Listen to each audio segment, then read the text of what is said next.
A'udzubillahi minasyaitonirrajim. Bismillahirrahmanirrahim. Alhamdulillahirabbil alamin. Assalatu wassalamu ala asyrafil anbiya'i wal mursalin wa ala alihi washabbihi ajmain. Rabbi syarri sadri wa yassir li amri wa hlul 'uqdatam min lisani yafqahu qawli. Sekali lagi kita panjatkan kesyukuran setinggi-tingginya kehadrat Ilahi kerana atas segala nikmat yang masih kita nikmati tanpa henti dan tanpa kita mengusahakan bersungguh-sungguh, namun Allah tetap memberinya. Maka sekali lagi kepada yang taat dan tidak taat, Allah tetap memberi apa saja yang kita perlukan, dengan syarat kita benar-benar merasa bahawa itu adalah hadiah terbesar, satu daripada apa kita katakan bukti-bukti bahawa Allah sangat cinta pada kita. Jadi terima kasih Khadijah yang sudi bersama. Mudah-mudahan bersamanya kita sama-sama kita ke akhirat insya-Allah. Jadi sekali lagi petang ini kita bersama dalam sembang petang, maka kita ungkapkan alhamdulillah atas anugerah Allah membenarkan kita bersama atau membenarkan kita bertemu muka di wajah di Facebook. Dan juga maka kita ungkapkanlah alhamdulillahirabbil alamin sebanyak-banyaknya. Dan kita ungkapkan juga Allahumma salli ala sayyidina Muhammad tanpa henti. Terima kasih Siti Asyah Anisah. Okey, turut bersama. Mudah-mudahan dengan salam yang kita gunakan, salam atau selawat yang kita angkatkan akan menjadikan kita lebih lapang, lebih tenang dan mudah untuk menjalankan ibadah, tanda taat kita kepada Allah dan Rasulullah insya-Allah. Juga Saimah, okey, Saimah, Waalaikumsalam kepada semua salam yang dibekalkan. Terima kasih kerana mahu bersama atau sedia untuk berteman pada petang ini. Semalam kita masih lagi dalam tajuk besar memburu husnul khatimah kita. Kita hendak husnul khatimah dan kita semalam sudah membincangkan sebab ataupun kaedah ataupun cara yang ketujuh, iaitu siapa yang menginginkan husnul khatimah, dia mesti mampu untuk bertaubat pada setiap masa. Sebab itu semalam tinggalkan satu sabda Rasulullah yang diriwayatkan oleh Muslim, sesungguhnya Allah Subhanahu wa taala akan menerima taubat seseorang, okey, hamba sebelum nyawanya dikerongkong. Maka kita nak kata belum lagi artinya selagi dia belum berjumpa dan sakaratul maut, bermakna kita kata kita masih mampu atau Allah masih menerima taubat kita. Jadi mari kita sama-sama jangan sampai tunggu last minute, jangan sampai kita melakukan kesalahan yang besar-besar, jangan sampai kita merasa tak sempat ataupun jangan merasa kita sudah bebas dari dosa, dan jangan merasa bahawa Allah terima semua ibadah kita. Jangan rasa kita istimewa di mata Allah, tetapi merasalah bahawa kitalah manusia yang paling banyak berdosa. Okay. Jadi kalau kita di antara yang banyak pendosa-pendosa ini, maka kita merasakan taubat itu merupakan deterjen ataupun pencuci atau klorok kepada hati kita supaya hati kita jadi wangi, hati kita jadi indah, jadi cantik, tenang dan membahagiakan. Maka kita katakan, kemudian Rasulullah juga bersabda atau hadis riwayat Tirmizi, Ahmad dan Al-Hakim, orang yang bertaubat dari dosa seperti orang yang tidak berdosa. Ini semalam kita berhenti di sini dengan dua hadis ini. Pertama kita kata kita tidak boleh tangguh-tangguh taubat, kita tidak boleh tunggu last minute taubat, kita tak boleh taubat hanya musim-musiman. Okay? Kita harus menjadikan taubat sebagai satu daripada tanggungjawab. Satu daripada tanggungjawab yang harus kita lakukan pada setiap masa, pada setiap saat, pada setiap ketika. Ini kekuatan yang kita nak angkat. Kemudian kita katakan, dipesankan juga, sesiapa yang bertaubat dan mati dalam taubatnya itu, maka dia telah dikurniakan Allah husnul khatimah. Dah bertaubat, berangkat selepas bertaubat, kerana di hari kiamat nanti dia akan dibangkitkan dalam keadaan orang yang bertaubat dari semua dosa. Ini kekuatan-kekuatan yang kita nak angkat. Mudah-mudahan kekuatan itu menjadi sebahagian daripada kita kata usaha dan ikhtiar untuk kita meraih kematian yang bahagia, iaitu kita katakan husnul khatimah, ataupun kita dalam kata ringkasnya kita berada dalam keadaan mati syahid. Kemudian Nabi juga bersabda, hadis riwayat Ibnu Majah dan Ibnu Mas'ud. Mari kita tengok. Siapa mati dalam satu keadaan tertentu, maka Allah akan membangkitkannya dalam keadaan itu. Maka kita harus pula memilih apakah situasi, keadaan dan kedudukan persekitaran kita. Siapa yang mati dalam keadaan yang macam mana? Siapa yang mati ataupun siapa mati dalam keadaan tertentu. Kita nak mati dalam keadaan macam mana? Nak mati dalam keadaan beriman, mati dalam keadaan beribadah, nak mati dalam keadaan baca Quran, nak mati dalam keadaan membantu orang, dan nak mati dalam keadaan sedang tahajud, nak mati sedang baca Quran. Kita nak yang cantik-cantik sahaja. Sebab itu kita kata siapa yang mati dalam sedang beribadah. Beribadah tidak maknanya apa artinya fardu ain yang kita punya saja. Tapi beribadah berartinya kita sedang membuat kebaikan kerana Allah. Kita sedang menolong orang kerana Allah. Kita sedang membantu orang sakit kerana Allah. Kita sedang melawat orang yang meninggal, orang yang sakit dan sebagainya. Itu yang kita keadaan-keadaan tertentu. Kalau dulu para sahabat inginkan kematiannya di medan perang. Jadi kita tidak jumpa lagi medan perang fizikalnya, tapi kita masih dalam keadaan perang emosi, perang akidah, perang keyakinan, perang orang merampas agama. Sebab itu sekali lagi mari kita ingatkan, perampas paling besar adalah telefon kita, handphone kita. Okey, dalam handphone kita, handphone merampas masa kita dengan keluarga. Handphone merampas masa kita untuk membaca Quran. Handphone merampas hubungan mesra kita dengan suami. Handphone menghalang kita dari banyak beribadah kerana banyak sangat benda yang nak ditengok dalam handphone. Sebab itu kita kata akhirnya kita terpisah dari anak, walaupun anak depan mata, tetapi anak tidak mampu berbual lagi dengan mesra kerana sudah sibuk dengan handphone. Ini di antara bahaya-bahaya yang kita nak angkat supaya anak kita tidak akan jadi mangsa handphone, dan kita juga.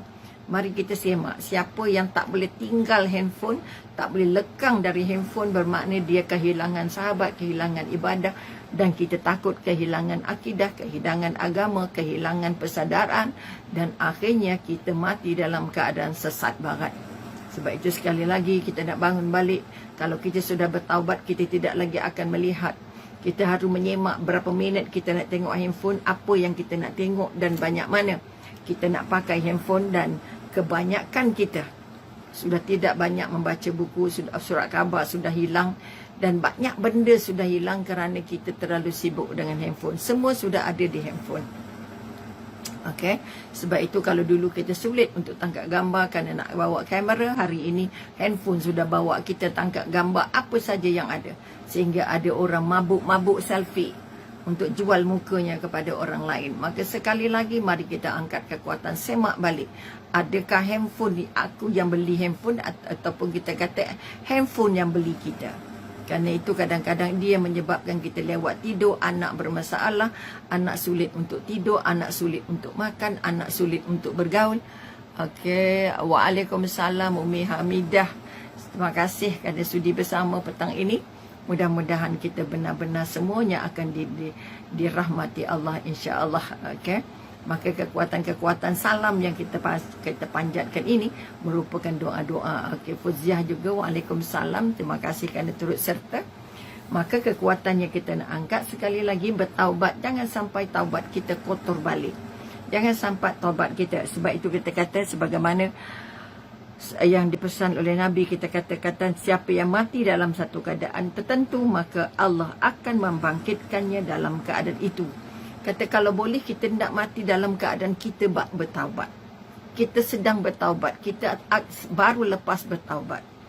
Maka maknanya kita sedang selepas membantu orang. Waalaikumsalam Nurul Khairiyah. Terima kasih sudi bersama petang ini. Maka kekuatan-kekuatan ini akan membantu kita untuk mengusahakan hanya yang baik-baik. Kita tak mahu kita kata kita mati dalam keadaan sedang membawang, mengumpat orang dan sebagainya. Kita tak mahu matinya dalam keadaan kita tengah tengok cerita Korea misalnya. Kita tak mahu mati dalam keadaan kita tengah bergaduh dengan suami. Kita sedang marah-marah dengan anak dan sebagainya. Okay? Kita nak mati dalam keadaan kita sedang berada di tempat-tempat yang bahagia, bersama orang-orang yang kita sayang, bersama dengan orang-orang yang membantu kita dan kita membantu mereka. Ini mudah-mudahan. Waalaikumsalam Syahman, terima kasih sudi bersama. Jamilah juga, ya Allah, waalaikumsalam, terima kasih banyak sudi bersama. Maka kita nak, kenapa Nabi sebut orang itu akan dibangkitkan dalam keadaan macam mana dia mati? Sebab itu kita kata kalau dia itu fisabilillah, mati syahid, maka dia dibangkitkan dengan pakaian-pakaian perangnya. Kalau kita nak, kalau boleh, matinya selepas sujud, matinya selepas solat, matinya sedang berzikir. Mungkin telekungnya masih belum dibuka, misalan. Okay? Maka kekuatan, artinya kita kata buatlah apa saja. Mati sedang tanam pokok, itu pun ibadah. Mati sedang bagi makan kucing, itu pun ibadah. Maka jangan sempitkan konsep ibadah itu. Sedang membantu orang, sedang bagi makan orang, sedang membantu orang susah dan sebagainya. Okey. Hari ini kita kata kita sudah tidak banyak melawat saudara-saudara kerana kita merasakan melawat itu tidak penting. Sudah jumpa dalam handphone, sudah WhatsApp, jadi tak payah lagi jumpa. Ini pun di antara rompakan-rompakan yang dilakukan oleh handphone kita. Oleh sebab itu jangan bangga sangat dengan handphone mahal, handphone murah, kerana handphone itu juga membawa kita banyak hanyut, membuang waktu, membuang masa dan hanyut dengan dosa-dosa. Mudah-mudahan, okey. Terima kasih sebut nama saya. Alhamdulillah. Mudah-mudahan nanti Allah sebut selalu, ya Allah. Jadi banyak-banyaklah sebut nama Allah. Okey. Terima kasih juga Jamilah. Okey. Sudi turut serta. Maka kita tolong rancangkan, aku nak buat apa kalau andai kata aku mati dalam keadaan ini, maka aku minta Allah terima aku dalam keadaan aku dapat mati syahid. Ini kekuatan. Okey. Maka sekali lagi bagi kita tengok sedikit seimbas pandang sebagai ulang kaji sebelum untuk menamatkan tajuk bertaubat tadi sebagai satu daripada kaedah untuk mengapai apa yang namanya mati dalam keadaan husnul khatimah. Jadi bertaubat dengan istighfar sebanyak-banyaknya dan cuba mengurangkan atau cuba melari, cuba mengelak diri daripada terjebak dengan dosa-dosa, sama ada dosa besar atau dosa kecil. Ini penting. Hazirah Mazuki, ya Allah, waalaikumsalam, terima kasih Tuni bersama petang ini. Mudah-mudahan kebersamaan kita menjadi keberkahan. Jadi kekuatan yang kita nak angkat, taubat itu harus dilakukan pada setiap masa. Kalau boleh setiap kali lepas solat sefardu, andai mampu, andai sempat. Ataupun kalau sibuk sangat, paling sikit kita bangun untuk selepas solat isya ataupun tahajud ataupun sebelum subuh dan sebagainya. Sebab solat sunat taubat boleh dilakukan bila-bila masa. Okey. Waalaikumsalam. Siapa lagi tu? Jamilah. Apa kita kata, semoga kita terus diberi kesempatan oleh Allah untuk bersama. Maka mari kita melihat balik apakah syarat-syarat taubat yang 6. Kalau mengikut pengarang buku yang menjadi rujukan atau kitab menjadi rujukan, Ensiklopedia Kiamat yang ditulis oleh Syekh Al-Misri, dia menyenaraikan syarat-syarat taubat. Kita mungkin pernah dengar, kita mungkin pernah bincang bagaimana Imam Ghazali mensyaratkan. Terima kasih banyak Riftah Zaitun. Mudah-mudahan kita sama-sama dikurniakan Allah kesihatan, kegembiraan, kebahagiaan dan kesihatan sehingga kita mampu untuk bersama dengan dan di saat kita ceria, di saat kita gembira. Okay? Orang yang menuntut ilmu tapi hati tidak gembira, maka lambat nak ingat. Lambat ingat, lagi lambat nak buat lah kot. Okay? Okey, ni kekuatan yang nak dibangun. Jadi kita kata syarat-syarat taubat yang disertakan oleh Syekh Al-Misri ialah pertama, meninggalkan perbuatan dosa. Kalau kita pernah berdosa, kita pernah buat dosa, kita pernah bertaubat, maka sekali lagi jangan merasakan taubat itu bila kita rasa kita buat dosa yang besar-besar. Okay, kita bertaubat pada semua dosa yang kita lakukan. Okay, maknanya apa saja dosa besar dan dosa kecil, kita perlu bertaubat. Kita selalunya kita dengar Waalaikumsalam, order Terima kasih sudi bersama petang ini. Maka kita nak bangun balik kekuatan, kita kata apa? Bertaubat pada semua dosa. Bukan kata Allah kemarin saya terlibat dalam kes-kes yang tak cantik. Misalnya yang saya nak bertaubat, saya berzina, saya nak bertaubat, saya ambil orang punya, saya nak bertaubat. Tak. Semua dosa. Okey. Mari Umi dapat berita kata ada jiran yang dalam keadaan uzur. Dan cerita itu jadi panjang, katanya tak ada makanan dan sebagainya. Jadi kita terus pergi tengok. Ya ke tak? Mudah-mudahan apa yang berita-berita yang kita dengar, jangan kata mana ada, tak. Kita pergi tengok. Sebagai bukti supaya Allah angkat kita bahawa kita ambil kes itu sebagai satu ibadah. Bukan kata Allah penat je pergi, dia okey je kot. Tak juga. Okey. Maknanya pergi meninjau orang yang susah itu saja sudah jadi pertolongan. Okey, insya-Allah. Waalaikumsalam Rohaya. InsyaAllah kita diberi kekuatan bersama petang ini. Jadi meninggalkan perbuatan dosa artinya dosa dalam kepala ni memikir kalau ada orang meragam buruk sangka. Kita dah bincang kemarin.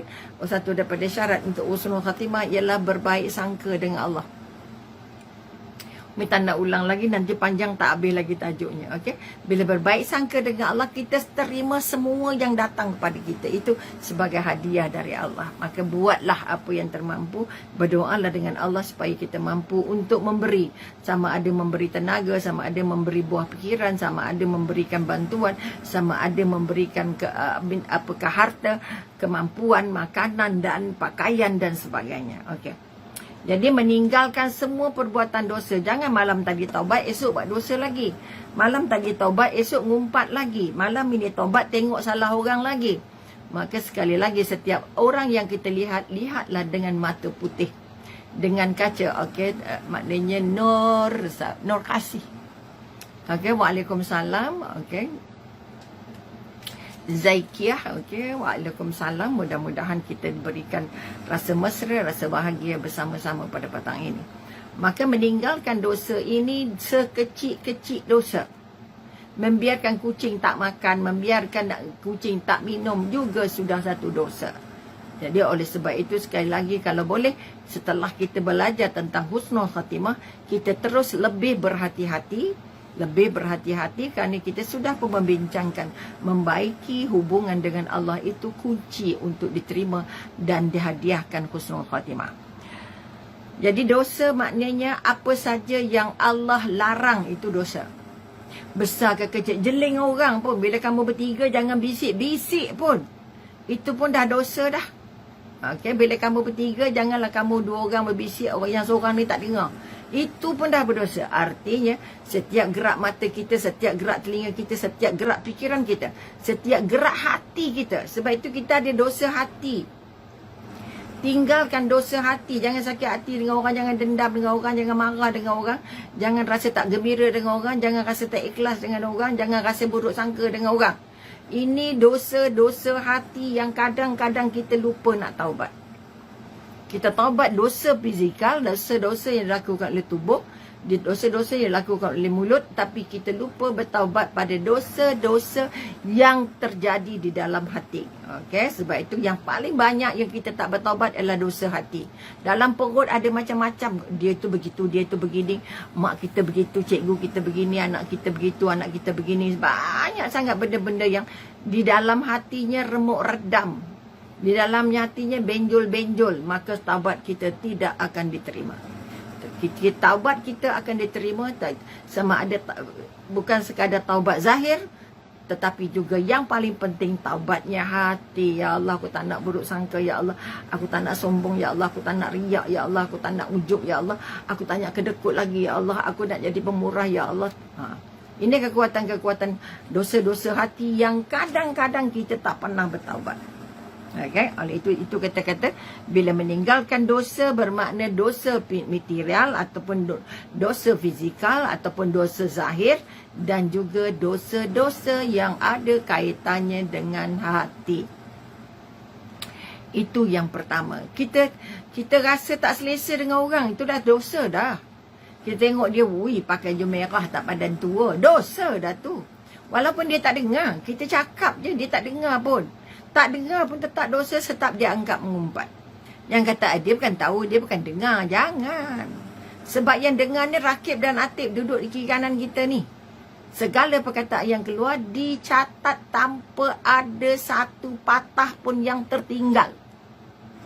Okey, ini kekuatan. Maka itu yang pertama. Sebab itu kita kata kekuatan yang kita nak bangun, pertama kalau nak jadi baik. Kalau kita berazam, ya Allah itu aku pada mulai tahun tahun berapa 2022 ini, saya nak jadi orang yang paling baik di mata-Mu, ya Allah. Kita nak baik di mata orang. Anak nak baik di mata mak ayah, hingga sanggup berbohong. Suami nak nampak baik di mata isteri walaupun curang. Isteri nak baik di mata suami walaupun ada masalah-masalah dengan yang lain. Maka jangan sampai, okey? Jangan sampai kita tidak sedar bahawa kita terus kekal dalam dosa. Okey? Maknanya kita katakan kita ya Allah, jadikan 2022 ini tahun aku memulakan untuk tidak lagi nak mengawal seluruh anggota yang zahir dan yang batin ini untuk tidak melakukan dosa lagi kepadamu, ya Allah. Kalau kita sudah mampu menjaga diri untuk tidak berdosa dengan Allah, Allah nanti akan mudahkan kita. Aminah, ya Allah. Terima kasih. Waalaikumsalam. Mudah-mudahan kebersamaan ini akan diangkat Allah sebagai keberkahan. Maka kekuatan yang nak dibangun sekali lagi ialah azam kita. Oh, selalu je azam tahu baru akan keluar di TV, di radio. Apa azam anda? Jarang-jarang kita dengar azam saya adalah untuk meninggalkan segala dosa saya dengan Allah. Saya tak nak lagi bersalah dengan Allah. Tapi kita nak dengan manusia saja. Kau dengan manusia saja tak lepas. Kalau dengan Allah yang tak lepas. Siapa yang bertaubat kepada Allah, Allah mudahkan urusannya untuk dekat dengan Allah. Dekat dengan manusia. Sebab itu kita kata kalau kamu tak sayang manusia, maka Allah susah nak sayang kamu. Kalau kamu sayang Allah tapi kamu tak sayang manusia, mesti kamu koyak, tak boleh pakai juga. Aku bertaubat dengan Allah tapi dosanya dosa dengan manusia. Sebab itu kena ambil kira. Pertama yang kita fikir ini taubat dengan Allah dulu. Tinggalkan dosa dengan Allah dulu. Kemudian Allah akan bimbing kita, akan pimpin kita, akan dorong kita untuk tidak melakukan dosa kepada manusia. Ini syarat dia. Kadang kita nak tunjuk dan nampak baik di mata orang, tapi kita terlupa Allah baca semua dalam hati kita. Jadi nak nampak baik itu tak boleh jadi. Bahkan dia akan jadi pura-pura, jadi riak, jadi ujub. Malah kadang-kadang jadi sombong. Siapa yang paling rajin? Oh, saya lah. Siapa yang paling baik? Saya lah. Siapa yang paling pemurah? Saya lah. Oh, mati. Kosong terus di mata Allah. Okey? Mari kita sama-sama berazam, ya Allah, jadikan tahun 2022 ini tahun di mana aku akan berhati-hati untuk tidak lagi berdosa denganmu, ya Allah. Okey, ini kekuatan. Dan dengan manusia, ya Allah, terutama dengan mak ayah, ya Allah. Kedua dengan guru, dengan anak-anak, dengan orang gaji, dengan pembantu, dengan jiran, dengan keluarga terdekat, dan juga dengan sahabat kerabat yang lain, insya-Allah. Okey, itu syarat pertama untuk dapat husnul khatimah. Tadi pertama kita dah taubat. Bermakna bila kita taubat, hatinya bersih. Jangan dikotor lagi balik dengan dosa. Jangan dikotor lagi dengan maksiat. Ini kekuatan. Jangan dikotor lagi dengan sombong, dengan riak, dengan ujub dan sebagainya. Kedua, kita katakan syarat yang dibekalkan oleh Al-Misri ataupun kita kata Syekh Al-Misri ini, iaitu menyesal. Tadi meninggalkan dosa, kedua menyesal setelah melakukan dosa itu. Menyesal ini orang tak tahu, kita je tahu. Kita sahaja yang tahu. Sebab itu minta dengan Allah, ya Allah, bimbing aku, ya Allah. Aku menyesal. Sebab itu dalam taubat kita nangis. Ya Allah, Engkau yang maha baik, ya Allah. Bila Engkau yang maha baik, ya Allah, aku bertaubat kepadamu. Aku minta ampun kepadamu, ya Allah. Nangis dengan Allah. Sebab itu nama-nama Allah tu kena lekat. Kau yang maha penyayang, ya Allah, sayangi aku, ya Allah. Ini taubat aku, ya Allah, terima, ya Allah. Jangan tolak, ya Allah. Aku tak ada tempat lain untuk bertaubat, ya Allah. Kerana itu, kalau kita sudah mampu mengangkat taubat kita dengan sepenuh hati, taubat yang sungguh-sungguh, taubat yang kita panggil taubat nasuha, bukan taubat sambal. Apa taubat sambal? Masa pedas tak makan, dah tak ada sambal, tanya pula, mana sambalnya? Itu kita nama taubat sambal. Hari ni tinggal, besok buat. Okey. Jadi menyesal itu maknanya kita yang tahu, di dalam ni dan tahu muka orang menyesal macam mana. Okey. Muka orang menyesal, muka yang benar-benar insaf, maka dia akan jadi orang yang sangat redup, ataupun kita kata orang yang dapat ketenangan. Okey, menyesalnya sedih sangat, sebut nama Allah, ya Allah. Tengok dosa-dosa, ya Allah, bantu aku, ya Allah. Bimbing aku, ya Allah. Aku tak nak lagi terjebak, ya Allah. Aku nak tinggalkan semua dosa, ya Allah. Bila nak termasuk ke dalam tempat cepat, astaghfirullahalazim, ya Allah. Itu yang kita kata menyesal. Bila menyesal, dia bila terkenang balik dosanya, dia nangis. Jadi ketika dia minta bertaubat dengan Allah, terima taubat hamba-Mu, ya Allah. Aku banyak dosa, ya Allah. Kita terkenang, terbayang balik dosa itu, sehingga kita tak mampu nak buat dah. Bukan terbayang untuk nak buat lagi, dah. Kita menyesal, terbayang dosa itu, kita rasa bersalah dan kita minta, kita serah diri pada Allah, kita menyerah dengan fikiran, perasaan dan hati. Sebab itu kita kata orang yang bertaubat, orang yang melatih diri untuk bersihkan diri, sentiasa ingat kesalahan-kesalahan yang dia buat. Dengan mengingat kesalahan itu, baru penyesalannya itu bermakna. Kerana orang yang ingat dia buat dosa, dia kalau boleh tak nak ulang. Sebab itu Allah ingat kamu dulu pernah begini, kamu dulu pernah begini. Jangan ulang lagi. Sebab Allah sangat sayang dengan kita. Allah tak nak kita masuk balik dalam tempat kotor setelah Allah bersihkan. Sebab itu Allah janji tak ada taubat yang tidak diterima. Tak ada doa yang Allah tak angkat, hanya dibagi cepat lambat sahaja. Okay? Sebab itu sekali lagi, yang kedua kita kata menyesal. Jadi biasanya orang menyesal tak buat lagi dah. Tak buat lagi dah, itu tanda menyesal. Kalau masih nak buat juga, maknanya belum menyesal. Taubatnya ditolak. Taubatnya Allah tak terima. Okay? Siapa nak mengulang balik kesalahan dosanya ataupun dosa-dosanya, bermakna menyesalnya salah. Menyesalnya belum sempurna. Okey? Itu yang kedua. Maknanya kita kata menyesal itu menjadi pendinding. Pendinding untuk kita tidak lagi terjebak. Tidak lagi melakukan, mengulang ke, melihat ke, terus menjauhi. Kalau ada orang yang menyebabkan kita berdosa, jauhi orang itu. Kalau ada tempat yang membuat kita berdosa, jauhi tempat itu. Sebab itu kisah semalam yang kita bacakan, sudah bunuh 100 orang. Maka dia katakan, kamu mesti pindah, tak boleh duduk sini. Kamu kalau duduk sini, maknanya kamu akan kena, kamu akan terlibat lagi dengan masalah. Sebab itu pindah itu kerana Allah. Maka waalaikumsalam Rafi'ah. Okay, terima kasih kerana sudi bersama. Yang ketiga, tadi pertama meninggalkan semua dosa, kedua menyesal. Orang menyesal, air matanya banyak mengalir. Sayyidina Umar setiap kali berdoa, setiap kali solat, air matanya mengalir sampai ada 2 longkang di pipinya. Ada nampak lekuk dah. Kerana banyaknya air matanya yang gugur setiap kali beribadah. Setiap kali dia berdoa, setiap kali dia mohon dengan Allah. Okay? Maka dia merasa menyesalnya dengan dosa yang dia buat. Itu tanda menyesal.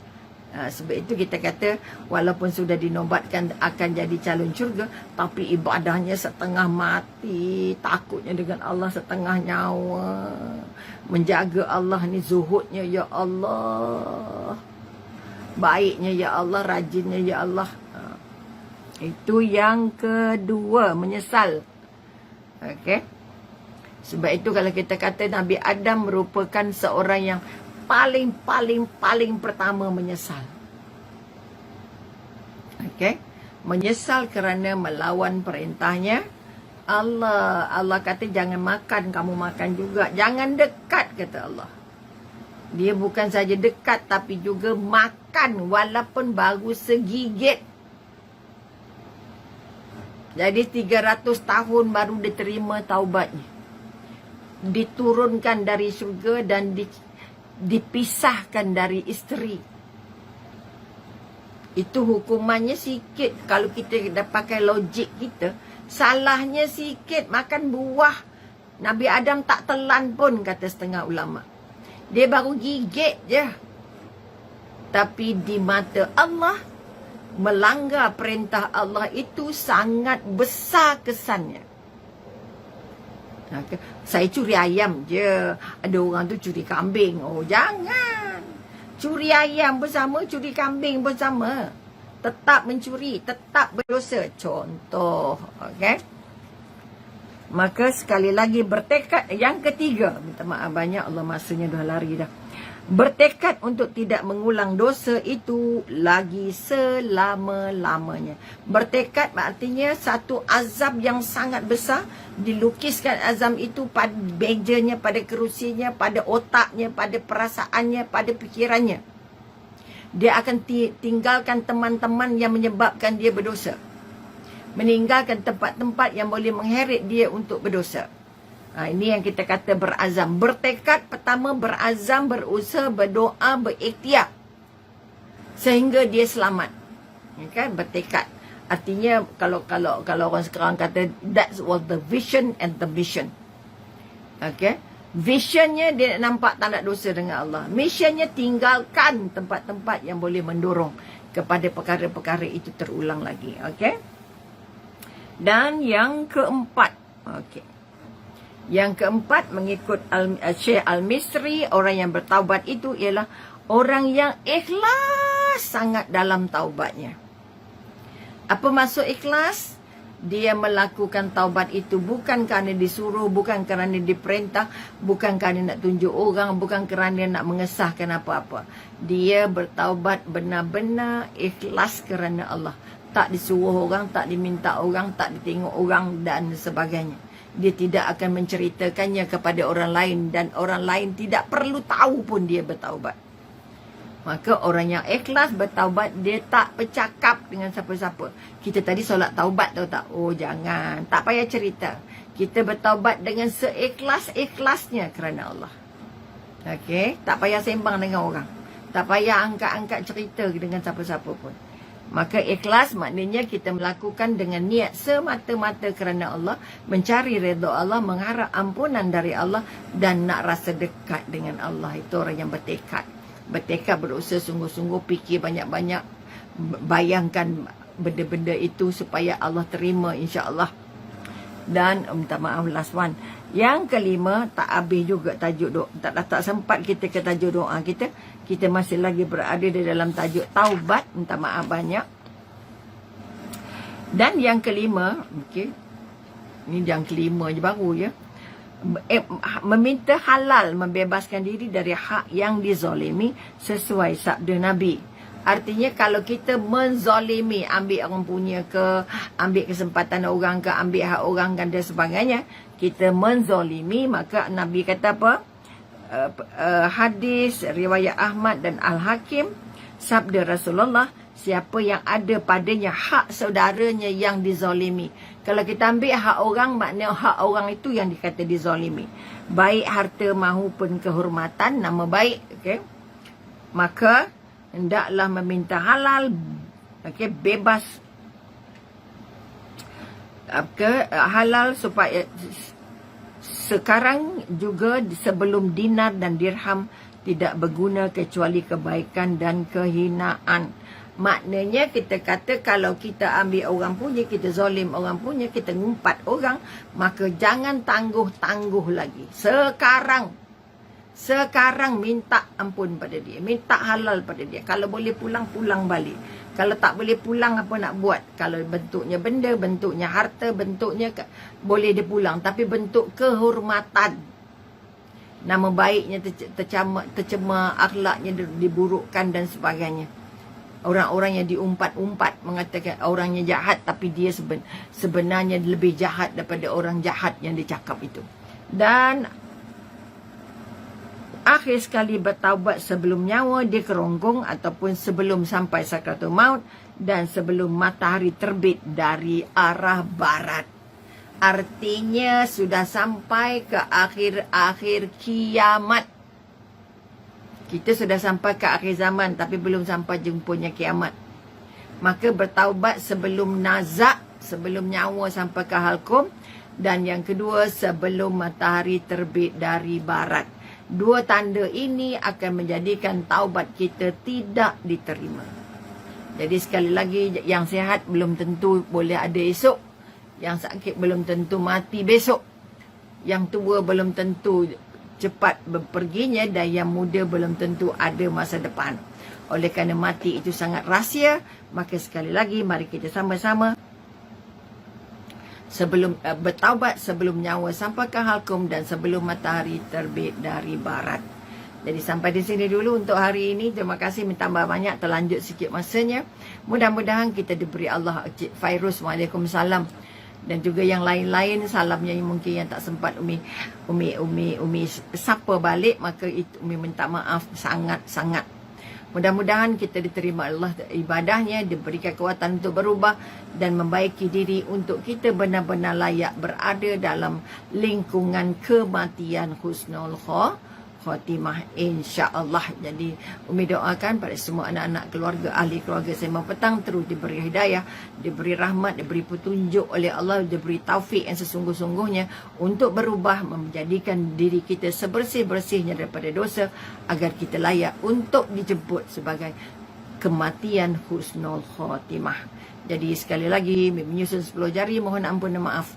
Anda kata ada yang tak kena di mata dan hati. Yang cantik hadiah dari Allah, yang tak cantik atas kelemahan Umi sendiri. InsyaAllah akan cuba dibaiki. Jadi sekali jumpa lagi, insyaAllah doakan Umi sihat walafiat. Doakan Umi apa kita kata terus mampu untuk meneruskan apa kita kata Sembang Petang kita.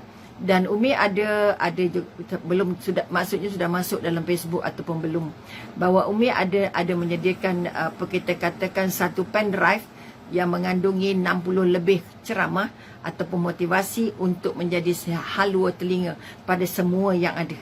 Jadi kita akan mungkin kalau disemak dalam Facebook mungkin sudah ada iklannya ataupun ada nombor-nombor yang boleh dihubungi untuk dibeli. Itu satu lagi amal jariah yang kita nak panjangkan supaya kita sentiasa berada dalam keadaan motivasi tinggi. Kita dalam keadaan sedar, kita dalam keadaan berjuang. Tidak ada yang maknanya relax dengan santai-santai, ini tak ada. Kerana agama bukan santai-santai. Agama adalah serius dan sungguh-sungguh. Jadi sekali lagi, juga ada tabung Sembang Petang yang masih berjalan. Mudah-mudahan kita diberi Allah kesempatan untuk menjadi sebahagian daripada pengisi kepada tabung-tabung tersebut. Jadi sekali lagi terima kasih banyak.